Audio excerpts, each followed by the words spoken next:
Q&A session. All right, Albert Player says, what's his number? It's at the very beginning of this. You can see it on my videos. If you look at my videos, there's a number there you can call. Susan Brocksmith comments on our full fluff. She says they're beautiful. Thank you. They are. They're very, very, very nice dogs. Janet Head.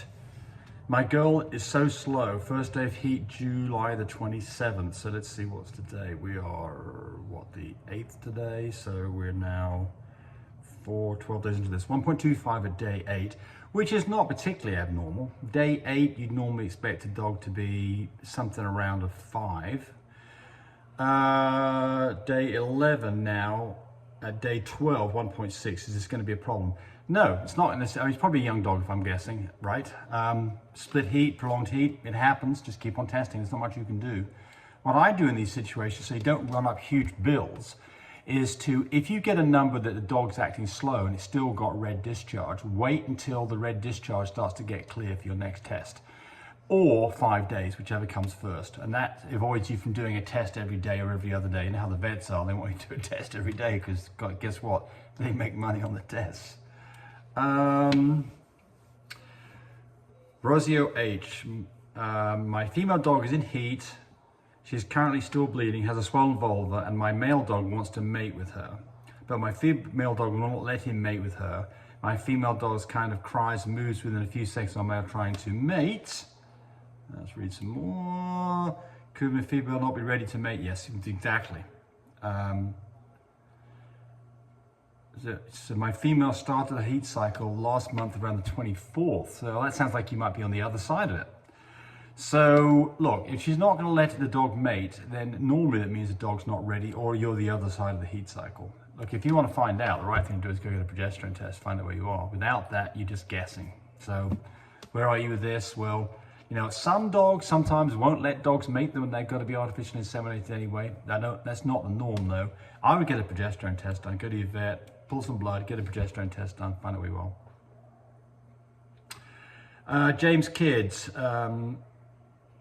We were talking about on one of my videos about fixing puppy poop, and I talked about Giardia and metronidazole, and they're asking, my 4-week-old female, their weight is 750 grams. I think they have Giardia.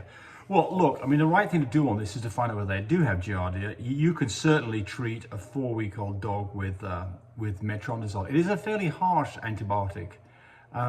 So I don't like to use it unless I've done what's called a snap test, and you can order those from My Breeder Supply. Basically, you take a bit of poop, you put it into a little kind of cylinder it comes with, mix up the poop with that liquid, take a little dropper that comes with it, drop that into the window of the little test cassette, wait about 5 minutes, and if it comes up with 2 lines, you've got Giardia, and then you need to treat with metronidazole. But look, there's lots of things that dogs can have. So the first thing I would say is if you haven't wormed this dog, you should have done. You should have wormed this dog at 2 weeks and 4 weeks and 6 weeks. You should worm it 2 weeks and 4 weeks with parental Paomate, and then I start using Safeguard Fendobendazole. By the way, another name for the Paomate is I think Flagyl. But anyway, 2 weeks, 4 weeks, then move to a different worming medication at 6 weeks. I would start with that if you're not sure what's going on, because you should be doing that anyway. If you still think your dogs have got Giardia, I would do a snap test or go to your vet and have a fetal flotation done. What they do is take some poop, they put it into some Epsom salts and water, which makes the water a bit heavier, and then they put in some poop in it, swill it around, put a microscope slide on the top of it, and then the bugs float up to the surface and stick on the slide. They then look at the slide under a microscope and you see whether or not you've got the right bugs that would represent Giardia. Let's have a look here. This is Brian Martinez. If you breed a brindle with a merle, what color will the puppies be? 50% got a frog in my throat. 50% brindle and 50% merle, or a combination of the two, brindle and merle. Well, you got it right in both directions. Look, they are two separate things, brindle and merle. So you can have a brindle dog that's not merle, and you can have a merle dog that's not brindle, and you can get a brindle merle dog out of that litter. So what would you expect to get? Well, if you've got a merle, one of the mating couples is a merle, then you'd expect half the litter overall to be merle. If one of the dogs has a copy of Brindle, you'd expect to give that out half the time. So if you look at the statistics here, what would you expect? You'd expect 1/4 Brindles that aren't merle, 1/4 merles that aren't Brindle, 1/4, I may be getting this wrong here, I've got to think if I'm getting this right. Yeah, let me start this off again. I'm probably gonna get this wrong. You expect to get 1/4 that aren't merle or Brindle. There we go. 1/4 Brindles that aren't merle, 1/4 merles that aren't Brindle, and 1/4 merle Brindles. There it is. That adds up to 1. That's 4/4 adds up to 1. There's what you'd expect to get. Now, you know, don't come back and complain when you have 4 dogs and you don't get a merle. And it happens. It's like throwing a coin, right? You can throw a coin and you might get 4 heads in a row.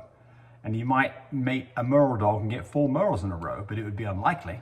But it could happen. In fact, if you want to know what the statistics of that happening is, with 4 dogs, it would be half times a half times a half times a half. So you get that 1 in 8 times with a whole lot of merles. Okay. Wicked good bulldogs. I'm having a hard time finding fish antibiotics online. They seem to be hard to find. I think they're slowly taking off the market, making it impossible for buyers to get it. That could well be true. I haven't bought it in a while. I will go look and I'll report back next time. Yep.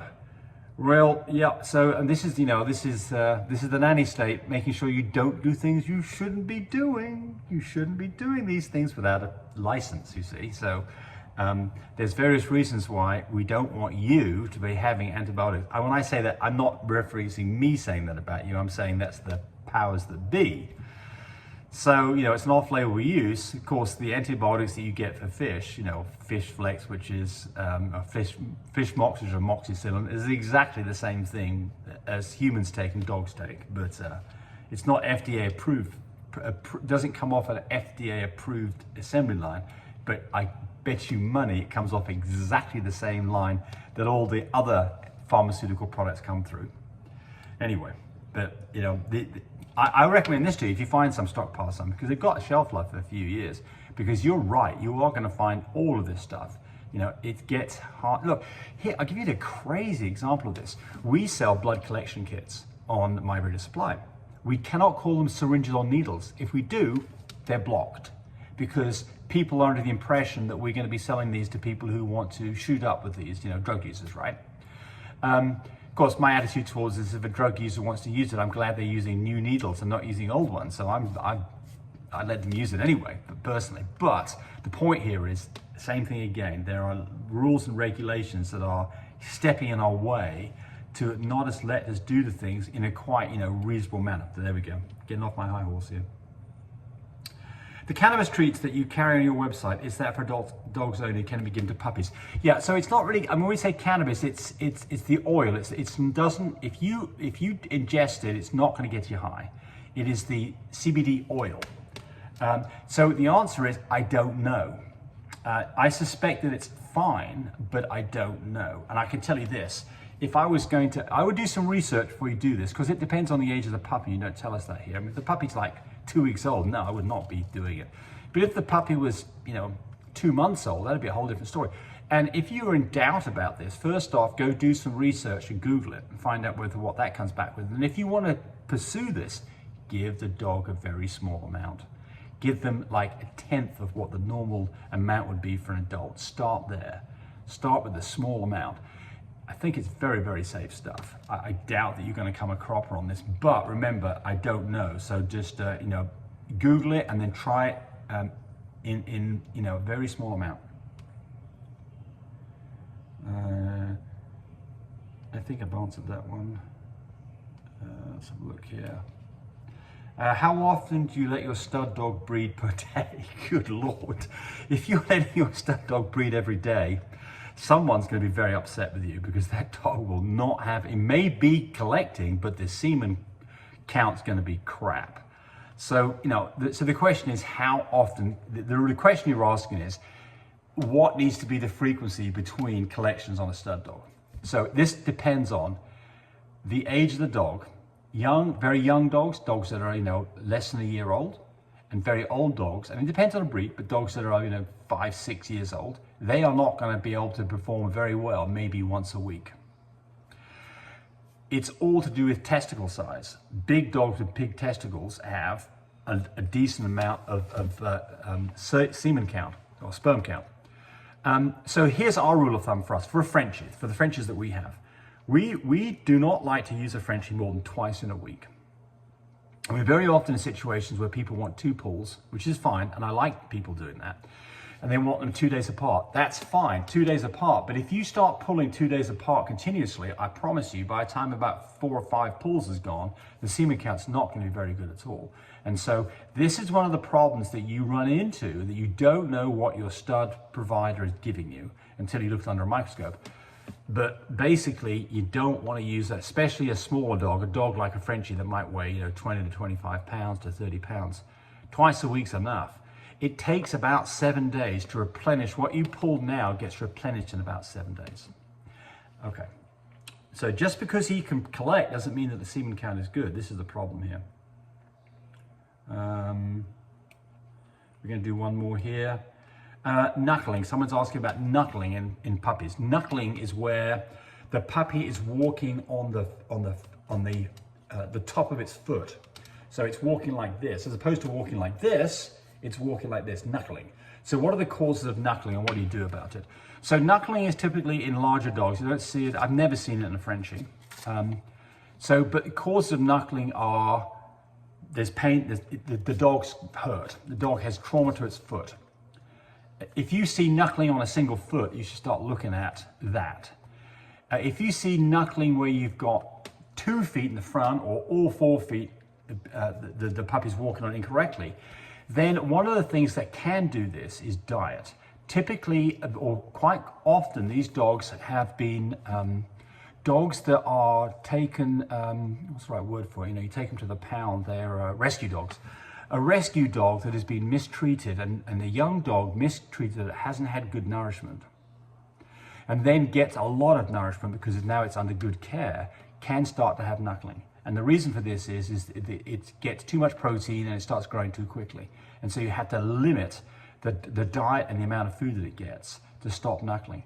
But what can you do? Well, you can reduce the food intake and probably reduce the amount of protein in the food would be helpful. And the other one is you can get braces. You can get a brace that goes on the foot to stop the foot from bending over. And that's a great thing to do. So, if you've got a dog that's permanent like this, then well, the next thing, of course, is if you're not sure what's going on here, go to the vet, have the vet look at it, because it could be other problems. It could be neurological. It could be something more serious. But in a lot of these cases, a brace is going to make a big difference, especially in a young dog. And a young dog, you can probably get this fixed with a brace. There we go. There's 13 minutes of your time taken up. Thanks for watching. Bye, everybody. Hey, thanks for watching the video. I really appreciate people who subscribe to me. It helps me, encourage me to do more of these videos. But do remember, disclaimer here, I am not a vet. I'm not a licensed medical professional. I'm purely a person who's been breeding dogs for the last couple of decades. Any information that you got from this video, use at your own risk. There's nothing implied here, and certainly this should not be used as a substitute for advice from your veterinarian or your medical professional. I hope you enjoyed the video. Come back for more of them. Bye.